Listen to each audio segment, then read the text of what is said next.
السلام علیکم، امید ہے آپ سب خیریت سے ہوں گے، جہاں رہیں ہمیشہ خوش رہیں۔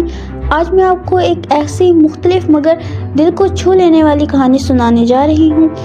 یہ کہانی ہے بارش، خاموشیوں اور ایک ادھورے خط کی۔ تو آئیں آغاز کرتے ہیں۔ کہتے ہیں کچھ بارشیں صرف زمین کو نہیں بھگوتی، وہ دل کے اندر چھپے ہوئے احساسات کو بھی جگا دیتی ہیں، اور کچھ خط کبھی بھیجنے کے لیے نہیں ہوتے بلکہ خود کو سمجھانے کے لیے ہوتے ہیں۔ میرا نام ارم ہے، اور یہ کہانی اس وقت کی ہے جب میں یونیورسٹی میں نئی داخل ہوئی تھی۔ میں ایک خاموش مزاج لڑکی تھی، کتابوں، بارش اور تنہائی سے محبت کرنے والی۔ پہلی ملاقات، وہ پہلا دن تھا، ہلکی بارش ہو رہی تھی۔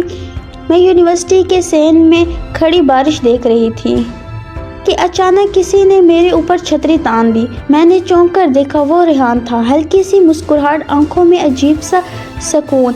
اس نے بس اتنا کہا، بیمار ہو جاؤ گی۔ بارش اچھی ہے مگر احتیاط کرنا بھی ضروری ہے۔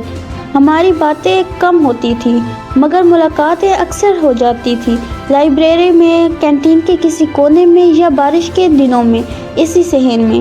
وہ زیادہ بولتا نہیں